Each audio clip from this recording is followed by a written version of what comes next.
কাঁচা আমের মোরব্বা খেতে দারুণ হয়। এই কাঁচা আমের সিজনে আপনি চাইলে একবার বানিয়ে খেতে পারেন, আর সেই সাথে মোরব্বাটা বছর জুড়ে সংরক্ষণ করা যায়। আমের আটি যখন শক্ত হয়ে যাবে তখন ওই মোরব্বা করার জন্য ঠিক আছে। চলে যাচ্ছি মূল রান্নায়।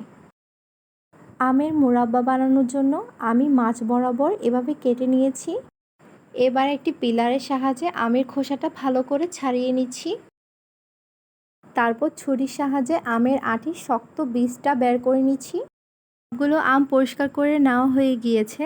এরপর একটা একটা করে শাঁসলিকের কাঠি কিংবা টিথপিক দিয়ে ভালোভাবে কেচে নিতে হবে। ভালোভাবে কেচতে হবে যাতে কেচার সময় কাঠিটা আমের আটি পর্যন্ত পৌঁছায়।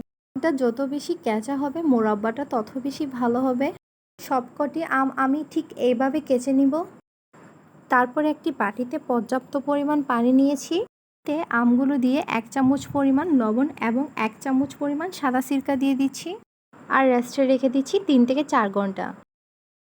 3 থেকে 4 ঘন্টা পর আমের টুকরাগুলো পানি থেকে চেপে উঠিয়ে নিচ্ছি। খুব ভালো করে চেপে পানিটা বের করে নিতে হবে। তারপর একটা কড়াইতে 1 কাপ পরিমাণ চিনি দিয়ে দিচ্ছি, আর দিয়ে দিচ্ছি 1 চিমটি লবণ আর 1.5 কাপ পানি। আর এখানে কয়েকটা গোটা গরম মশলা দিয়ে দিচ্ছি, এলাচ, দারচিনি, লবঙ্গ, তেজপাতা। তারপর এগুলো একটু ভালো করে মিশিয়ে নিচ্ছি এবং অপেক্ষা করছি একটা বলক আসার জন্য। চিনির সাথে যখন পানিটা মিশিয়ে যাবে এবং একটা বলক চলে আসবে তখনই একটা একটা করে টুকরা আমের দিয়ে দিতে হবে। এই শিরাটা যখনই ফুটতে শুরু করবে তখনই চুলার আঁচটা একদম কমিয়ে রাখবো এবং হালকা হাতে নেড়ে চেড়ে দিচ্ছি। আমের মোরব্বাগুলো বছর জুড়ে সংরক্ষণ করার জন্য আপনি চাইলে এখানে ভিনেগার বা সাদা সিরকাও ব্যবহার করতে পারেন।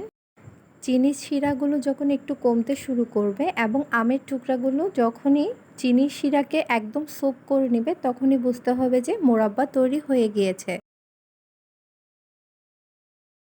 একদম সহজ উপায়ে আজকের মোরব্বাটা তৈরি করে দেখিয়েছি।